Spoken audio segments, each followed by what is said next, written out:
And welcome back to another session. I bring this week to a close today, and today's topic is frozen childhood. Frozen childhood.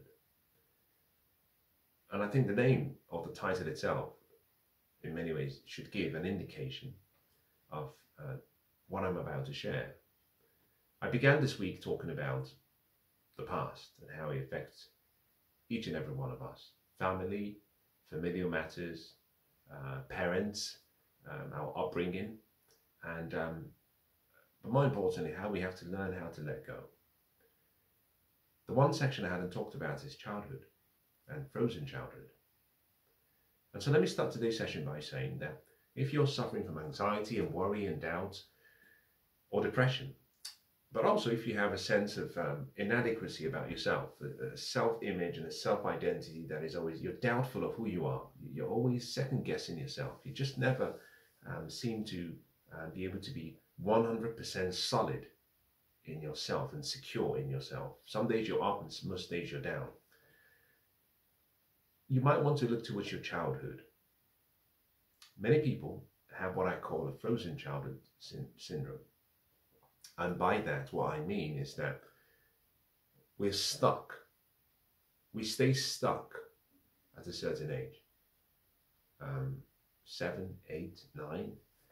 And we can all go back to a point in time in our lives, wherever that age might be, where we remember either the most passionate, exciting, memorable moment of our lives as children, or we remember the most despicable aspect of our life when we were children.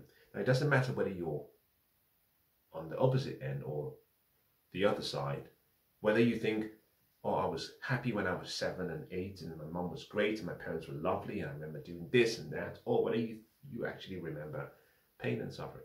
It doesn't matter.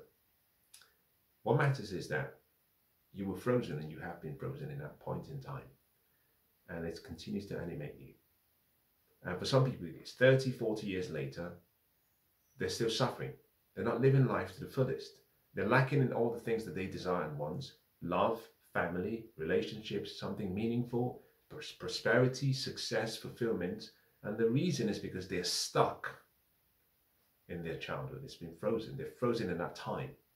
And they simply repeat and regurgitate and repeat and regurgitate experiences and emotions. These are people who, when they interact with people, they go back to see their loved ones and all they can talk about is what they did 30 years ago. Can you remember when you did this? Or can you remember when we did that? And that's because they're not living. There's a perfect moment that they've held onto and they won't grow up. There's also a horrible moment that they've held onto that they will not discard. And that means that the individual is frozen in time, often in childhood. And if you want to let go, you have to accept that that could be you first. And you have to just ask yourself a question, is there part of my childhood? Is there something animating my life that is based on an experience in the past?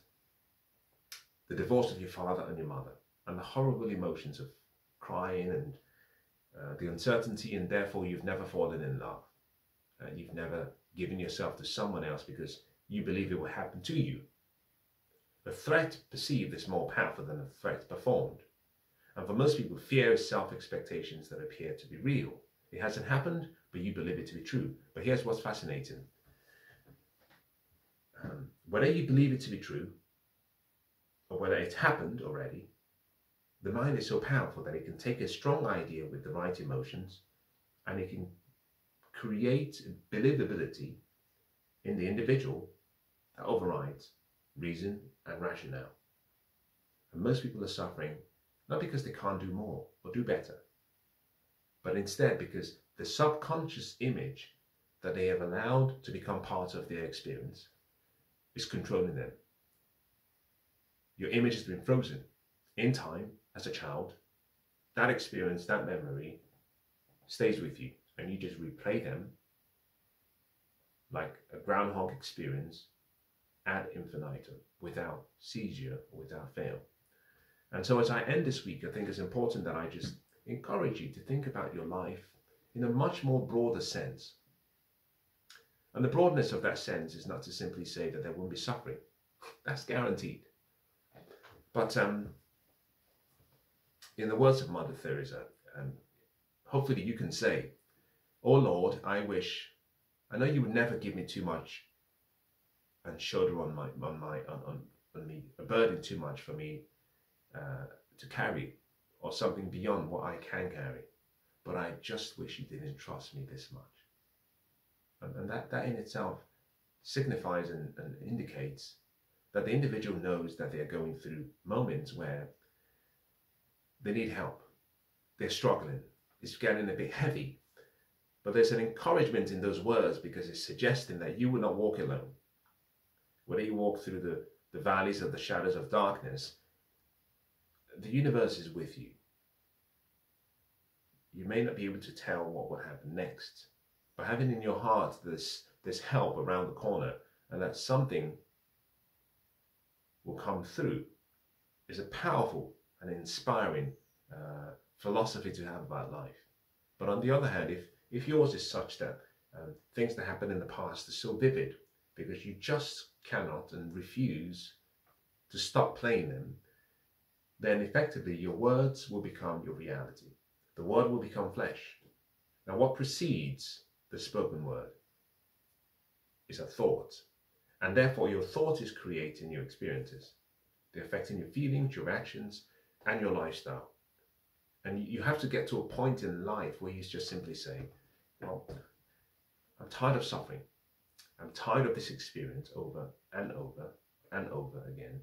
I'm not happy with the outcomes of my life. I'm not fulfilled. I'm not in a relationship with someone or in a relationship that is profound, significant, with someone who I admire, honor, respect, and esteem. I'm not living my life to my potential. I haven't discovered my purpose. And for most people, the root cause of all of that is your frozen childhood. Something was said to you. Something was not said to you. Whether said or unsaid, you've interpreted that experience and you've actually made that experience or those experiences a God in your life. And therefore you look to those experiences, the new God, and it gives you back in like manner whatever you ask of it. And I would just encourage you as I end today's week and today's session, I don't even encourage you to try to understand your past or your childhood traumas and sufferings. I just simply say, forget it. Just absolutely forget. Turn the page and just start living. A breakthrough happens in a moment, in an instant, or a breakthrough can take 30, 40 years. For the former, it means you can start living the next day.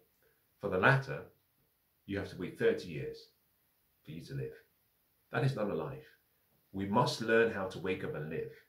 And that means you give yourself permission to bless that childhood of yours in whatever shades that it comes in, good, bad, or ugly, good, bad, or indifferent. You say, I bless the past, I let go. I'm indifferent to the past. I don't hate it, I'm just indifferent. And I'm going to forge a pathway for my life, starting today, a life that contains beauty and grace and love and hope and forgiveness. Now with that,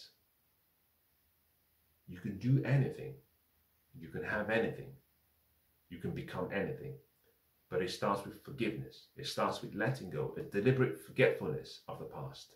Just saying, do you know what? That's fabulous. And this is where I think in many ways I even see this part of the reason people have depressions amongst the wealthy or even the educated, or even the successful, is you meet the person who achieved an incredible feat. You know, he started a great business and he was very successful and he became a great contributor to his community. And ever since he sold the business, he hasn't been able to do anything of significance. That doesn't have to be money-wise, it just means something that is he's passionate about, and they keep defaulting back to their success. And you meet people who went to certain college And all they can tell you is about the college they went to, because they've achieved nothing since then. You meet people who preschool were part of a volleyball team, and that's all they can tell you about because they've done nothing with their lives. And that's okay, generally speaking. But it's not a life to aspire to. And the reason I'm saying this is that you have to get to a point where you say, yeah, failure should be forgotten. Traumas and difficult moments should be forgotten. But I'm going to say something also. Certain successes should be filed away, because sometimes the enemy of great is what's good. You did something good, yes, but it's stopping you from what's greater, your potential. And you have to file it away, because the focus on what you had already done stops you from actually living life and doing better things. And for many of us, that's just childhood freeze. We've frozen in our childhood. And therefore, we can't see the wood from the trees. We're stuck. As I end this week, let me just encourage you.